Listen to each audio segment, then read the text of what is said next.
දැන් අපි මෙතෙන් වෙනකන් x අකුර උක්ත කරන්න ආවා. ඊළඟට තියෙන පුතේ බෙදීම දෙක ඉවත් කරන්න නේද? අපි කිව්වා බෙදීම දෙක අයින් කරන්න නම් දාන්න ඕනේ ගුණ කිරීම දෙක. ගුණ කිරීම දෙකක් දාමු දෙපැත්තටම නේද? දකුණු පැත්තට දානවා. එහෙනම් ඍණ 3 කියන පැත්තට ගුණ කිරීම දෙක දැන්. මෙතන බෙදීම දෙකයි ගුණ කිරීම දෙකයි කැපිලා යනවා. බලන්න ඉතුරු වෙන්නේ පුතේ ඍණ 3යි x සමානයි මෙතන 3 වරක් 2 6යි නේ ඍණ 6යි. දැන් කාවද ඉවත් කරන්න පුතේ? x අකුර තනි වෙන්නේ. ඍණ 3. ගුණ කිරීම ඍණ 3 තියෙනනේ. ඒතර ගුණ කිරීම ඍණ 3 අයින් කරන්න අපි දාන්නේ බෙදීම බෙදීම ඍණ 3.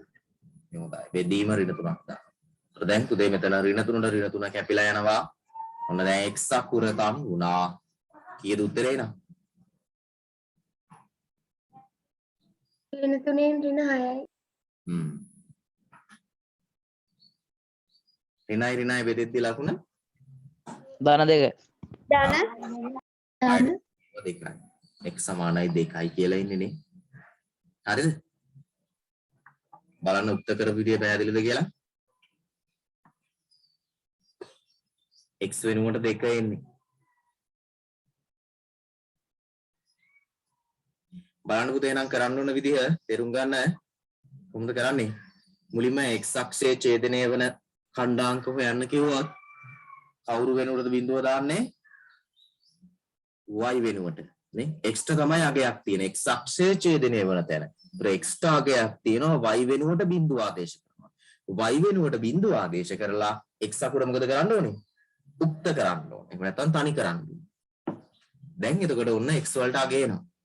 එහෙනම් දැන් ඛණ්ඩාංකය කියන්නකො. මොකද ඛණ්ඩාංකය වෙන්නේ? ඛණ්ඩාංකය 2 බිඳුව x වලට ආපු ඉලක්කමයි y වලට ආපු ඉලක්කමයි පුතේ. දැන් x වෙනුවට 2 y වෙනුවට බිඳුව ඉතින්. ඒකනේ අපි බිඳුව දැම්මේ. ඒතර 2 බිඳුව. ඔන්න x අක්ෂයේ ඡේදනය වෙන ලක්ෂයේ ඛණ්ඩාංක. ඔක තමයි උත්තරේ. 2 බිඳුව.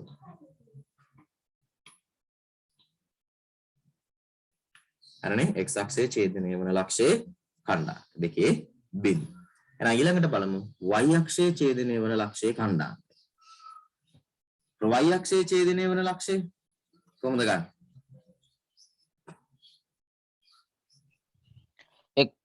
x වලට බිඳුව දාන්න. y අක්ෂයේ ඡේදනය වෙන ලක්ෂය.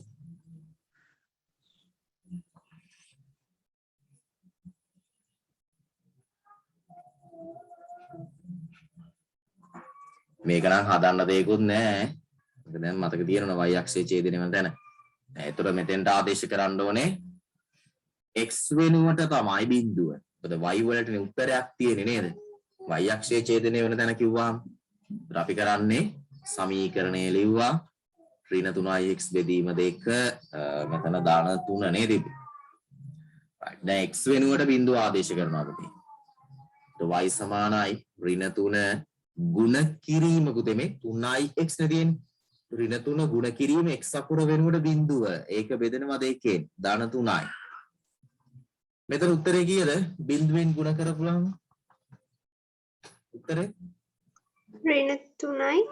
3 බිඳුවෙන් ගුණ කරද්දි එතකොට එකෙන් ගුණ කරද්දි බිඳුවයි. බිඳුවයි. ඒක බිඳුවෙන් ගුණ කරද්දි බිඳුවයි. එකෙන් ගුණ කරද්දි ඍණ 3 කියලා ඉන්නවනේ. බිඳුවෙන් ගුණ කරද්දි ඕනම එකක් බිඳුව වෙලා යනවා. එතකොට එතන ඉඳලා y සමානයි බිඳුව ධන 3. ඒතර බිඳුවර 3ක් එකතු කරා කියලා වෙනසක් නැහැ නේ. ඒතර y සමානයි 3යි. ඇයි ළමයි? ඕක මම ඉස්සෙල්ලා කිව්වානේ. බිඳුව y අක්ෂයේ ඡේදනය වෙන්නේ තැන පුතේ කියන්නේ අර අන්තක්ඛණ්ඩය ගැන නෙමෙයි කියන්නේ. නේ? y අක්ෂයේ ඡේදනය වෙන තැන කියන්නේ මේ අන්තක්ඛණ්ඩය. මේකනේ අපි c කියලා කිව්වේ. මේ අන්තක්ඛණ්ඩයේ උත්තරේ ඉන්නේ පුතේ. එහෙනම් ඛණ්ඩාංකය මොකක්ද? y අක්ෂයේ ඡේදනය වෙන තැන. x වලගේ බිඳුවේ 3 y වල බිඳුවේ ධන. මෙන්න උත්තර දෙක. බලන්න හදපු ක්‍රමය මතක තියාගන්න පුතේ. කියන්නේ අපි මතක තියාගන්න ඕනේ මේකේ අර පියවර ටික. x අක්ෂය ඡේදනය වන තැන කිව්වොත් y වෙනුවට බිඳුව දාන්න. y අක්ෂය ඡේදනය වන තැන කිව්වොත් x වෙනුවට බිඳුව දාන්න. නේ? y වලට තමයි උත්තරේ ගන්න. x වලට x අක්ෂය ඡේදනය වෙන තැන කියද්දී x වලට තමයි උත්තරේ ගන්න.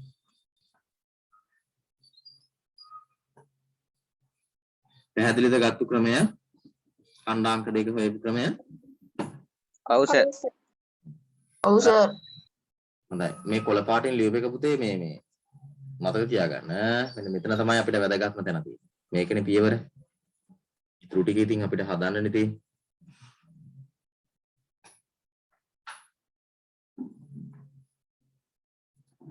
ළමයි වලට පැහැදිලිව ඇහෙනව නේද? ගැටලුවක් නැහැනේ? ඔව් සර්.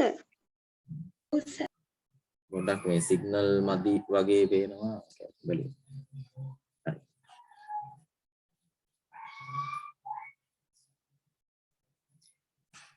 සර් මගේ ක්‍රමය හරිද?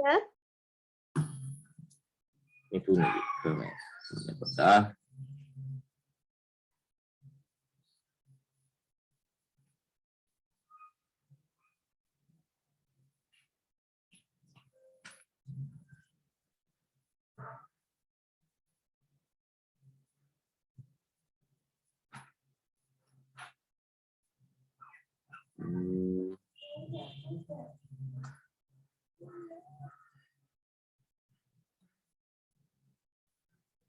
නිපුණගේ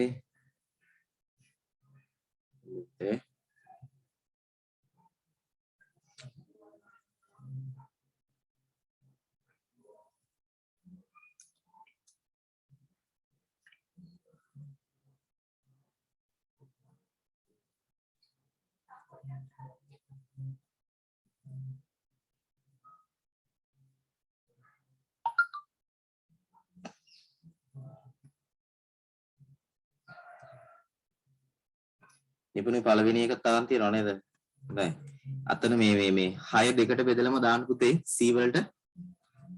උත්තරේ නිපුණේ සර්. හරි පුතේ හරි. ගැටලුවක් නැහැ. x වෙනුවට ආ බිඳුව අරන් තියනවා පළවෙනි එකේ. හොඳයි. දෙවෙනි එකේ y වෙනුවට බිඳුව අරගෙන උත්තරය අරන් තියනවා. හරි පුතේ හරි. හා සර්. මෙතන පුතේ දැන් නිපුණිය අරන් තියෙන අපි මේ උක්ත කරපු එකට නෙමෙයි. එයා ගානි දීලා තියෙන සමීකරණයට ඒ කියන්නේ මෙන්න මේ 3x ධන 2y සමානයි 6. ඒත් ප්‍රශ්නයක් නෑ කොහොම හරි දෙකම එකයිනේ. අපි මේ සමීකරණයෙන් උක්ත කරලා දාගන්න. නේද? මේකටම ආදේශ කරත් ගැටලුවක් නෑ පුතේ. x වෙනුවට බිඳුව ආදේශ කළා y වල උත්තරේ ගන්නවා. y වෙනුවට බිඳුව ආදේශ කළා x වල උත්තරේ ගන්නවා. ගැටලුවක් නෑ. සර් කොමිෂන් අර මේ ඔය සමීකරණය දෙක කොතනද ගියේ? මොකද ආයෙ පාරේ කියන්නේ?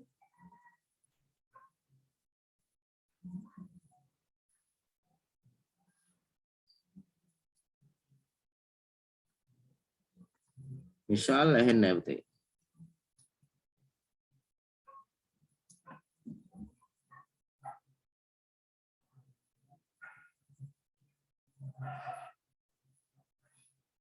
විශාල කට්ටුවානේ.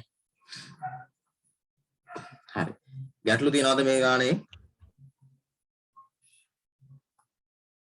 නෑ සර්.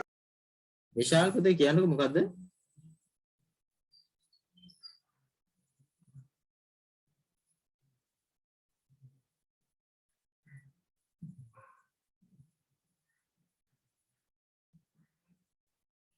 විශාල සිග්නල් මදි නේද වට?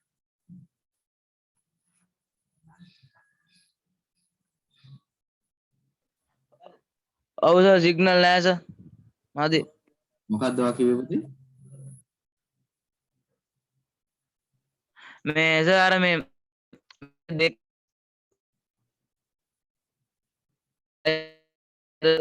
ඒක දෙකට මොකද වෙන්නේ කියලා. ඒත් පොඩ්ඩක් අපහැදිලි. මේ දෙකේ ඉලක්ක ඔව්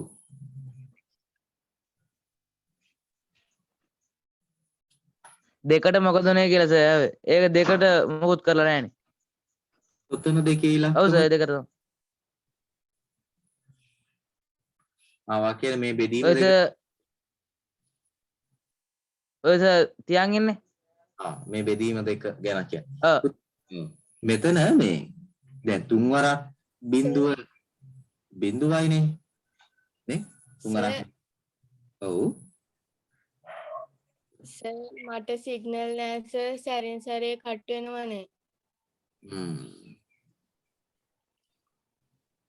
හරි පුතේ පොඩ්ඩක් අපහැදිලි නම් මේ වීඩියෝ එක බලන්න පොඩ්ඩක් සම්බන්ධ වෙන්න උත්සාහ කරන්න. හරි.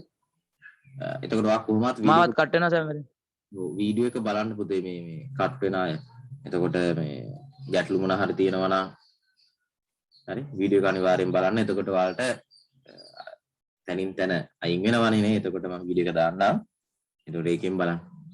මම කලින් එකේ වීඩියෝ එකක් දැම්ම හැබැයි දවස් දෙකකට කලින් දැම්මේ නේ. ඒ වීඩියෝ එක දාපුවම පොඩ්ඩක් බලන්න ඒ අර අපහැදිලි දැන් මොනවද තිබ්බේ කියලා. මෙතන මිශාල් කරේ තුන්වරක් බිඳුවයිනේ පුතේ. බිඳුව දෙකට බෙදුවා. ඒතර බිඳුව දෙකට බෙදුවා කියලා වෙනසක් තියෙනවද පුතේ? මේ බිඳුවට ධන 3 එකතු කරලා ධන 3 දෙකට බෙදන්නේ නැද්ද? බිඳුවට ධන 3 එකතු කරන්න නෙවෙයිනේ තියෙන්නේ. ಗುಣ කරන්නනේ තියෙන්නේ මේ. නෑ නෑ. එහා පැත්තේ ධන 3 එකතු කරන්න තියෙන්නේ. ඔව්. ඍණ 3 කිරි බිඳුව මේ බිඳුවයිනේ. ඔව්. බිඳුව දෙකෙන් බෙදන්න කලින් එකතු කරලා ඉන්නව නැද්ද? නෑනේ පුතේ නේද? අය 7 වසරේ ඔයාලා ඉගෙන ගන්න. මුලින්ම කරන්නේ ಗುಣ කිරීම හෝ බෙදීම. හරි සර් හරි. ඊපස්සේ තමයි එකතු කිරීම අඩු කිරීමට යන්නේ. එන ಗುಣ කරලා බෙදලා ඉන්න ඕන. මෙතන ಗುಣ කරලා බෙදලා එන උත්තරයට තමයි ධන 3 එකතු කරන්නේ. ඒකයි හරි. එතකොට සාර යට තියෙන දෙකට මුකුත් දුන්නේ නැහැ. ඒක තමයි කියුවේ. තුන්වරක් බිඳුවයිනේ. හරි. පළවෙනි දෙන්න ಗುಣ කරගත්ත බිඳුවයි. ඒතර මෙහෙමනේ තියෙන්නේ බිඳුව බෙදීම දෙක ධන 3 කියලා. බිඳුව දෙකට බෙදපුවාම උත්තරේ කීයද?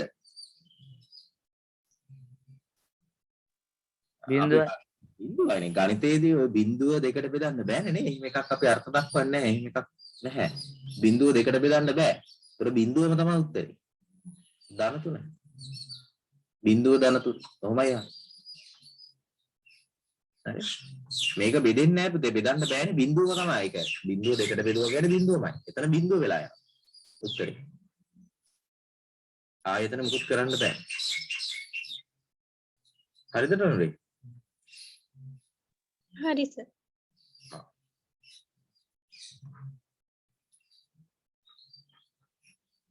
right. අර නේද පළවෙනි ගාන්න අපි තාම මේ ගෙදර වැඩ එකේ එකයි හැදුවේ. ඒක ටිකක් අමාරු ගානක් නේද? සැහැණ වෙලාවක් ගියා ඒක හදන්න. මේක හොඳයි මේක හැදුවා කියන්නේ ගොඩක් කොටස් වලට උත්තර මේකේ තියෙනවා. හරි එහෙනම් අපි ඊළඟ එකට යමු. ඊළඟ එකේ මෙච්චර විස්තර තිබ්බේ නෑ නේද? මට මතක විදිහට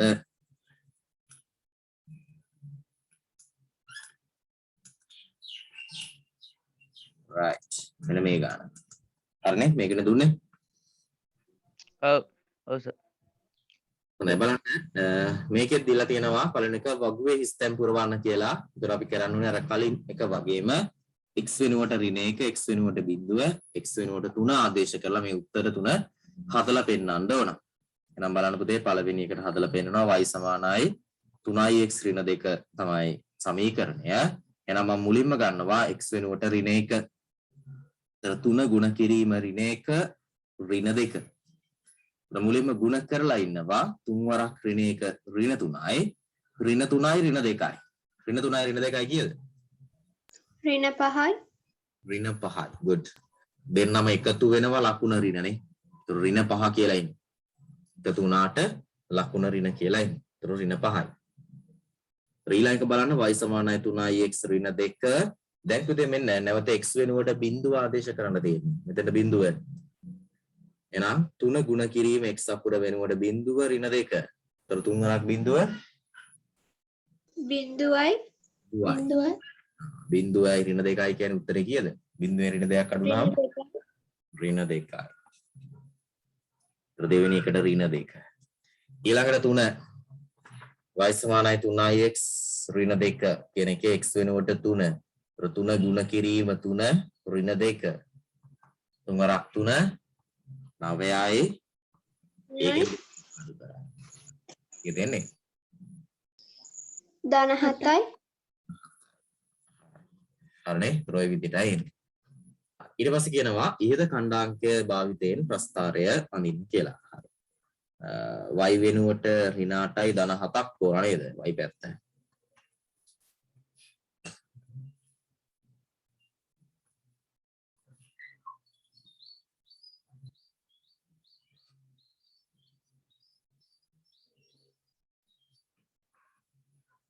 අන් එක ඉතින් යවුවත් ඔයාලට පැහැදිලි වෙයි නේ.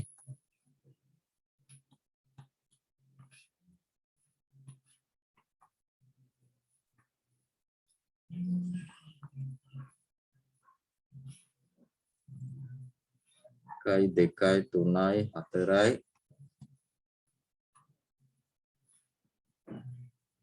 පහයි හයයි හතයි. හරි y පැත්තට 7ක් නෙවනේ නේ. ඍණ 8ක් ඕනනේ 1යි 2යි 3යි 4යි 5 6 7 8 ඍණ 8 ඍණ 7 ඍණ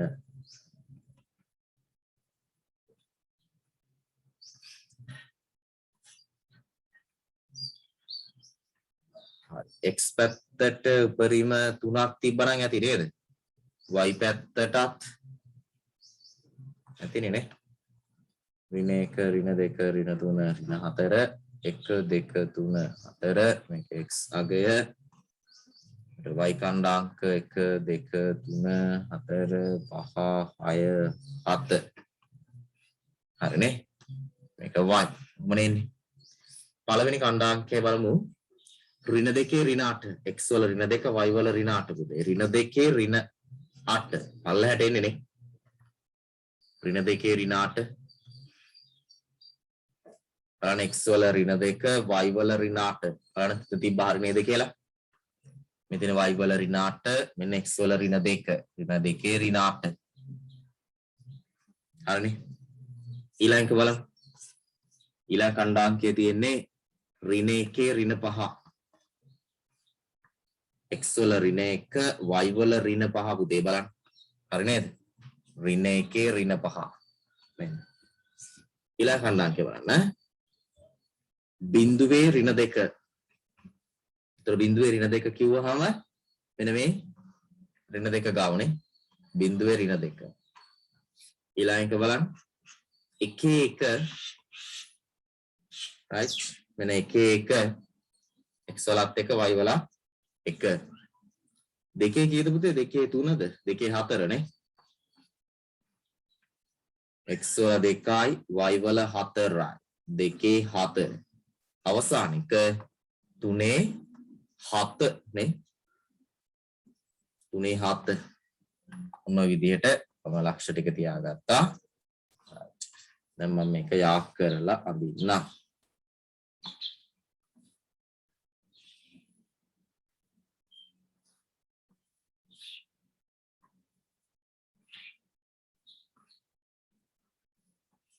හරි නේද? ඔන්න ඔය විදිහ ප්‍රස්ථාරයක් එනවා දකුණු පැත්තට යන. ටිකක් ඒක මේ ලොකු අගයක් එන්නේ නේද?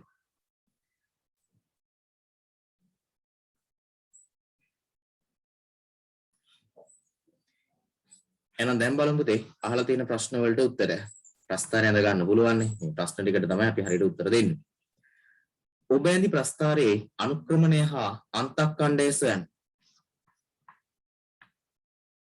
අනුක්‍රමණය හා අන්තක්ඛණ්ඩය. දැන් ප්‍රස්ථාරය තමයි y සමානයි කියන්නේ 3x ඍණ 2 නේ. 3x ඍණ 2. අනුක්‍රමණය කීයද පුතේ?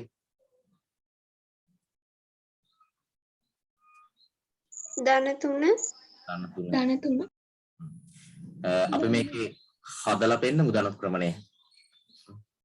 අනුක්‍රමණය හදලා පෙන්නුවොත් y කණ්ඩාංක වෙනස බෙදීම x කණ්ඩාංක වෙනස x කණ්ඩාංක වෙනස. මේක පුතේ උත්තරේ හදන්න නැතුවත් පෙන්නුවට කමක් නැහැ. මොකද අපි දන්නවනේ x අකුර ගාව තියෙන ඉලක්කම කියලා අනුක්‍රමණයනේ. එහෙම වෙන්නුවත් කොහොම හදන්න නැතුව නිකම්ම ලිව්වේ. කමක් නැහැ පුතේ. ඔව්. නිකම්ම ලිව්වට ගැටලුවක් නැහැ. සමීකරණයේදී අන්තක්කණ්ඩයක් නිකන් ලිව්වේ. අන්තක්කණ්ඩයත් නිකන් ලියන්න. right. මේ බලන්න එහෙනම් මෙතන මම කණ්ඩාංකය තෝරගන්නම් 1 1 ඊළඟට මම ගන්නම්කෝ ඊළඟටම උඩ තියෙන එක 2 4 කියන එක.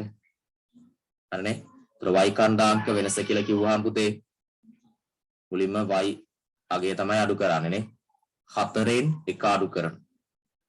4 අඩු කිරීම 1 බෙදෙනවා x කණ්ඩාංක වෙනසෙන්. ඒ කියන්නේ 2 අඩු කිරීම 1 උඩින් ගන්න පුතේ 2 අඩු කිරීම 1. ඒතර 4න් 1ක් අඩු කරා කියන්නේ 3යි 2න් 1ක් අඩු කරා කියන්නේ 1යි 3 1ට බෙදුවා කියලා කියන්නේ 3ම තමයිනේ. උත්තරේ නිකම්ම ලිව්වට කමක් නැහැ m සමානයි 3යි කියලා ප්‍රස්තාරයේ දිහා මේ සමීකරණයේ දිහා බලලා. මෙහෙම හදලා පෙන්නුවත් කමක් නැහැ. ඒතර ඔයාලට කැමති කණ්ඩාංක දෙකක් තෝරගන්න පුළුවන් අනුක්‍රමණය හදලා පෙන්නද්දී. එහෙනම් අන්තක්ඛණ්ඩය අපි එකපාර ලියමුනේ y අක්ෂයේ කැපෙන තැන අගය x y අක්ෂයේ කැපෙන තැන අගය එහෙම නැත්නම් මෙන්න මේකේ ඉලක්කම. c වෙනුවට එන්නේ ඍණ 2 right. ඔන්න උත්තර දෙක. හරි. මේ උත්තර දෙක ලියලා තියෙනවා නම් විභාගයට ඔය ලකුණු දෙනවා. y m සමානයි 3යි c සමානයි ඍණ 2යි. ඒ කියන්නේ සර් y කණ්ඩාංක වෙනස එහෙම වුණ නැද්ද ලියන්න? එහෙම ගත්තේ නෑ කියලා ගැටලුවක් නෑ පුතේ. මොකද සමීකරණයක් දීලා තියෙනවනේ. සමහර වෙලාවට සමීකරණය දෙන්නේ නැති අවස්ථා තියෙනවා ප්‍රස්තාරය අදින්න. ඒතකොට ඒ වෙලාවෙදී නම් අනිවාර්යෙන් අපි හදලා පෙන්නන්න ඕන නැතුව අපි හොයන්න බෑනේ. සමීකරණය දෙද්දී අපිට එකපාර ලිව්වා කියලා කමක් නෑ. එහෙම නොලිව්වා කියලා වැරදිත් නෑ. හරිනේ. මෙහෙම හදලා පෙන්නුවා කියලා ගැටලුවකුත් නෑ. එකපාර ලිව්වා කියලා ප්‍රශ්නයකුත් නෑ. ඒක ගැටලුවක් නෑ. අන්තක්කණ්ඩේ නම් සර් කොහොමද හදන්න ඕනේ නැහැ ප්‍රස්තාරය තියෙනවනේ. අන්තක්ඛණ්ඩය හදන්න වුණත් නෑනේ. ප්‍රස්තාරය කැපෙන තැන ආගෙන කොහොමත් හදන්න දෙයක් නෑ. c සමානයි ඍණ 2යි කියලා ලිව්වේ. y අක්ෂයේ කැපෙන තැන ආගෙන. එහෙමනේ අපි ගන්න. හරි. ප්‍රමිලක්කම් 3 හරි අනුක්‍රමණය අන්තක්ඛණ්ඩය ලිව්වා. ඔන්න අවසාන ප්‍රශ්නයේකේ මොකද අවසානට අහන්නේ. ඉහත කණ්ඩාංක තලයේම ඒ කියන්නේ පුතේ මේවා ඇදපු එකේම හරිද? x සමානයි 1 රේඛාව ඇඳ x සමානයි 1 රේඛාව හා y සමානයි 3x ඍණ 2 රේඛාව ඡේදනය වන ලක්ෂ්‍ය කණ්ඩාංක. පුතේ මේකමයි අඳින්න ඕනි. වෙනම අඳින්න කියලා නැහැ. ඉහත ඔබ ඇඳි කණ්ඩාංක තලයේම ඒ කියන්නේ මේ කණ්ඩාංක තලයේම තමයි x සමානයි 1 කියන රේඛාව අඳින්නලු. කොහොමද x සමානයි 1 ඇන්දේ? මේක නම් 8 වසරේ ඉගෙන ගත්තේනේ. x සමානයි 1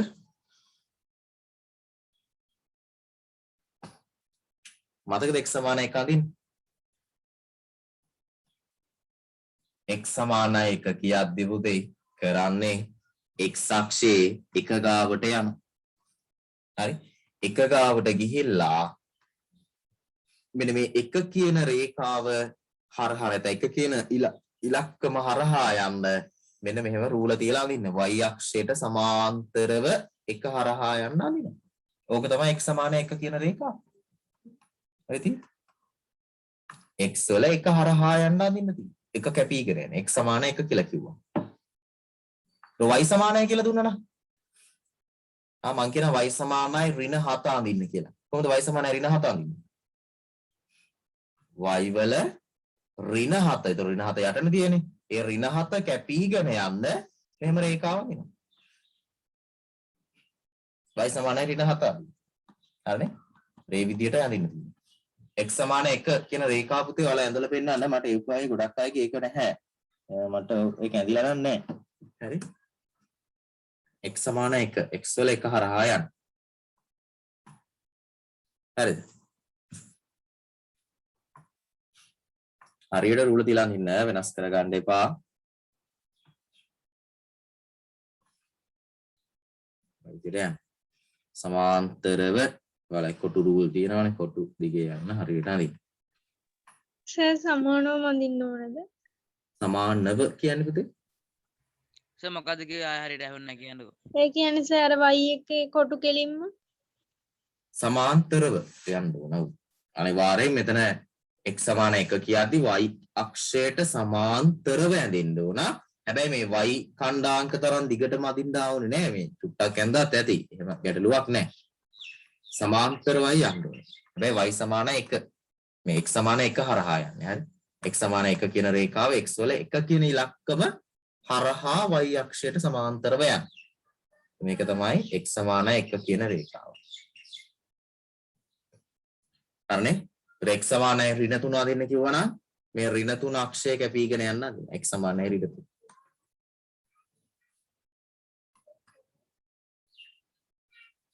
අපෙන් අහන පුතේ ප්‍රශ්නයක්. ඔය රේඛාව ඇඳලා මොකක්ද අහන්නේ? x සමානයි ඍණ x සමාන 1 රේඛාව හා y සමානයි 3x ඍණ 2 කියන ප්‍රස්ථාරය. ඒ කියන්නේ අපි මේ ඇඳපු ප්‍රස්ථාරයේ ඉර ඡේදනය වන ලක්ෂයේ ඛණ්ඩාංක. කොහෙද ඡේදනය වෙන්නේ පුතේ? මෙන්න මෙතනනේ ඡේදනය කරා. අර එකේ එක අන්න හරි. දෙන්නම කැපෙන්නේ මෙන්න මෙතනදී පුතේ. x සමාන 1 කියන රේඛාවයි ප්‍රස්ථාරයයි. මෙන්න මේ ඛණ්ඩාංකය කැපෙන්නේ. එතකොට එතන ඛණ්ඩාංකය වෙන්නේ 1 නේද? x අකුරත් 1යි y අකුරත් 1යි. රෝම ඉලක්කම් 4ට උත්තරේ 1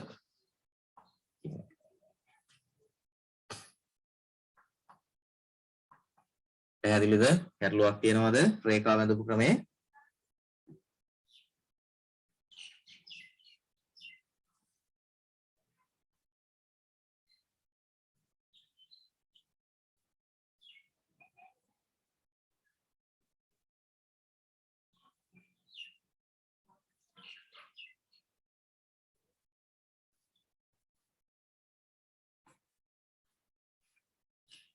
හරිද ළමයි? තනුරි ශික්ෂා හරි සර්.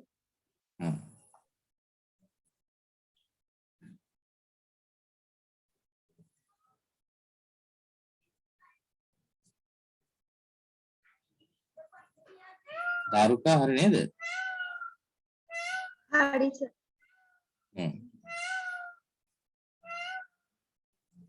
හොඳයි. සාද ප්‍රස්ථාරපතේ අඳිනව නේද? ඔව් මම මේ වැඩත් නම් සමහර අය ප්‍රස්ථාර පොතේම කරලා දාලා තිබ්බා. හොඳයි ආ එහෙම කරලා දාපුවා. මම ප්‍රස්ථාරපතේ අඳින නැත මේ පොඩි කොටු තියන්නේ අය ලොකු කොටු තිබිලා. ඒ කියන්නේ පුතේ? දැන් පොඩි කොටු 5කට තමයි මේ තදීර යන්නේ. ඒතර අපි ලොකු කොටුවකටද ගන්නව නම් පොඩි කොටු වලටද? පොඩි කොටුවට නෙමෙයි අර පොඩි කොටු 5කින් තද ඉර යනවනේ. ඔව් ඒකද අපි රේඛාවට ගන්න ඕන. ඒවද? ඒක තමයි ඉලක්කම. තද ඉරක් යන තැන තමයි අර අපි අර කොටු අඳිද්දී අපි තෝරගන්නේ. ඒ තද ඉරකින් ගන්න. ඇයි මේ පොඩි කොටු දෙක? පොඩි කොටු තියෙන්නේ පුතේ ඕක කියන්නේ දශම අගයන් වලට තියෙනවා. ඒ කියන්නේ 9 වසරේ නැහැ. 10 11 දී ප්‍රස්ථාර අඳින්න වෙන ඔය පොඩි කොටුත් ඕන වෙනවා. දශම අගයන් හොයන්න ඕන. ඒ දශම ගණන් මේ ලොකු පස්ථාර අඳිද්දි මේ ලොකු කොටු වලට ගත්තාම අදි වෙන්නේ නැද්ද? නෑ. උපරිම දෙන්න ඔය ප්‍රස්ථාරේ ඔකට අඳින්න පුළුවන් මම හිතන්නේ එක පැත්තකට 20 ගාණක් වගේ ඒ කියන්නේ. එක පැත්තකට 16ක් වයි පැත්තට වැඩියෙන් තියෙනවනේ. වයි පැත්තට වැඩියෙන් තියෙනවනේ. මේ පැත්තට පොඩ්ඩක් වැඩිපුර ගත්තා. ඉන්නේ 20 ගාණක්ද මන්ද තියෙනවා. ඒ වෙන්න ගත්තා නේ. ඕක ඔය ප්‍රස්ථාරය අඳින්න පුළුවන් වෙන තමයි දෙන්නේ. ඊට වඩා වෙනස් වෙන්න දෙන්නේ නැහැ. ඒතර අපිට පුළුවන් අර ලොකු ඉලක්කම් වෙනවා නම් මේ එකින් එක දාන්නේ නැතුව 2 4 6 8 කියලා එහෙම යන්න පුළුවන්. හරි සර්. එහෙම කුඩා කරගන්න පුළුවන්. ඒතර ප්‍රස්ථාර ගානේ මේ රූල් පැත්තේ මේ ගණන් හදන්නේ. රූල් පැත්තේ ගණන් හදනවා අනිත් පැත්තේ ඉලක්කම් ටික එයා දෙනවා. හරි. ඇයි අක්කා ඉන්නේ මිෂා? අක්කා දන්නවා. අක්කා කියලා දෙද්දි බැරි ඇස. කියලා දීලා නේද මෙයා දන්නවා. එයාට මතක නෑ ලෝ. රයිට්. එහෙනම් අපි යමුනේ තව ගානකට. මොකද්ද සර්? ගානක් හදමු. හා ළඟට මම දෙන්නම්.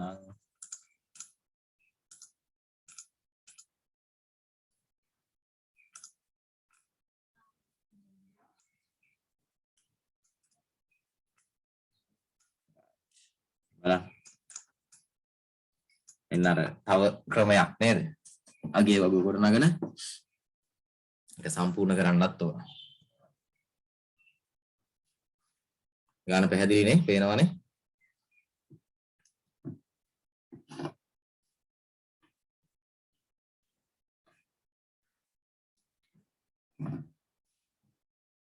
ප්‍රස්ථාර පොතේ කරන්න පුතේ. ඒක ගුරු වෙමු ප්‍රස්ථාර පොත.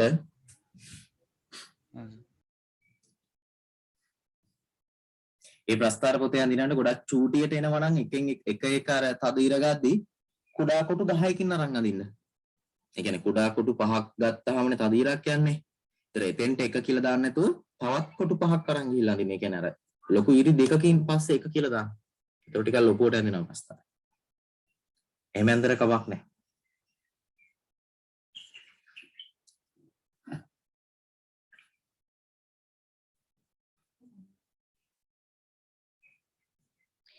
ඒ කියන්නේ සර් එක කොටුවක් කැරලි ඉවර වෙලාද? ඔය අර කුඩා කොටු 5කින්නේ තද ඉරක් යන්නේ. ඒ කැරලා ආයි තව එකක් ඉන් ගන්න පුළුවන්. දැන් ඔයාලට මම ඒකේ පොඩි උදාහරණයක් පෙන්නනවා. ඔයාලගේ මේ අච්චු පොත පොඩ්ඩක් බලන්නකෝ හැමෝම. 141 පිටුව 141 කියන පිටුව බලන්න ඒකේ ගාණක් තියෙනවා. තුන්වෙනි ගාණ දැක්කද? අර ඉරි ගොඩක් ගහලා තියෙන එක. පේනවද? ඒකේ ලාවට අර කුඩා ප්‍රස්ථාර පොත කැඳපු එකක් තියෙනවා. පොඩි කොටු පේනවනේ. ඒකේ බලන්න අර x අක්ෂයට ඉලක්කම් දාලා තියෙන විදිය චුට්ටක්. කොහොමද දාලා තියෙන්නේ? කුඩා කොටු කීයකින්ද? 10කින් 6කින්නේ. ඔය විදිහනේ ප්‍රස්ථාර පොත ඔයාලගෙත් තියෙන්නේ. කුඩා කොටු 5කින් වගේ තද ඉරක් යනවා ආයි 5කින් ඔහම නෑ. එයා x අක්ෂයට කුඩා කොටු 10කින් තමයි අරන් තියෙන්නේ. 1 2 3 කියලා ටිකක් ඈත් කරලා. හැබැයි y අක්ෂයට අරන් තියෙන විදිය බලන්නකෝ. y අක්ෂයට කොහොමද දාලා තියෙන්නේ? කුඩා කොටු 5කින් නේ කුඩා කොටු 5කින් අඳුරන. එතකොට එහෙම ඇඳුවොත් වැරදිද? එහෙම කමක් නැහැ. වැරදි නෑ පුතේ හරි. x අක්ෂයට කුඩා කොටු 2කින් ගන්නවා නම් x අක්ෂයේ හැමතැනම කුඩා කොටු මේ කුඩා කොටු 10කින් ගන්නවා නම් x අක්ෂයේ හැමතැනම කුඩා කොටු 10කින් යන්නේ. y අක්ෂයට අපිට ඒක වෙනස් කරන්න පුළුවන්. ඒ කුඩා කොටු 5කින් ගන්න පුළුවන්. කමක් නැහැ. ඒ හැමතැනම කුඩා කොටු 5කින් තමයි යන්නේ. පැහැදිලිනේ? ඒ ඉලක්කම් දාලා තියෙන විදිහට ප්‍රස්ථාර කොලයක්ම අරගෙන ඒක දාලා තියෙනවා. හරිද මිෂාල්? ඔව් සර්. දැක්කද ඒක? ඔව් සර්. ඒතර ඒ විදිහට ඒ වගේ ප්‍රස්ථාරත් අපිට තියෙනවද? ඔහොම එනේවා තියෙනවා. y අක්ෂර පුතේ ගොඩාක් ලොකු ඉලක්කම් ආපුවම ඒතර දැන් x අක්ෂර දෙකෙන් දෙක කියලා ටිකක් ප්‍රස්ථාරයට ලොකු ඉලක්කම් ආවම මෙයා එක කුඩා කරලා ඒ කියන්නේ කුඩා කොටු 5කින් එකක් කරන්නේ. සාමාන්‍යයෙන් අපිට කුඩා කොටු කැමති ගානේ එකක් ගන්න පුළුවන්. y වලට කැමති ගානකුයි x වලට කැමති ගානකුයි නේ. ඔව්. හැබැයි එක්කෝ 5 හෝ 10 හරි ඒ අතරතුර යන්න. අර මැද ඉරි වලට යන්න. කුඩා කොටු 5කින් නැත්නම් 10කින් කැමති නම් 15කින් ඒත් කවන්නේ 5න් 5 යන විදිහට ගන්න. කුඩා කොටු 2කින් විතර මේ කුඩා කොටු 10කින් විතර වගේ අරන් අදි ප්‍රස්ථාර පොතේ අඳින්නේ.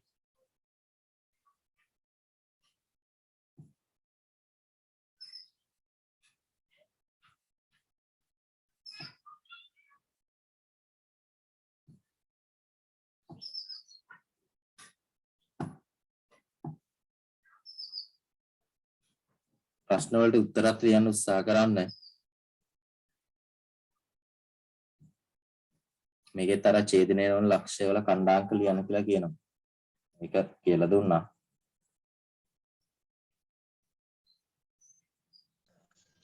ප්‍රශ්න වලට උත්තර ලියන්න පිටුව මදි වුණොත් ඉස්සරහදී එහෙම වුණොත් නම් ආයේ ඊළඟ පිටුවේ රූල් එකට යන්න වෙනවා. ඒතර ඒ පිටුවේ තියෙන කොටු එක අතාරින්න වෙනවනේ.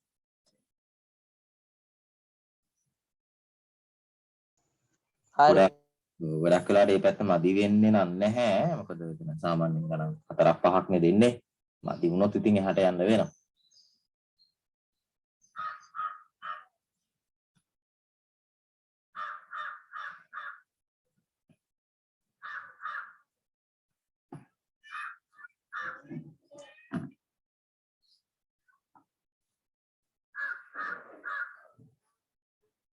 ඉවර නම් කියන්න WhatsApp දාන්න පුළුවන් අය පුතේ WhatsApp කරන්න හදලා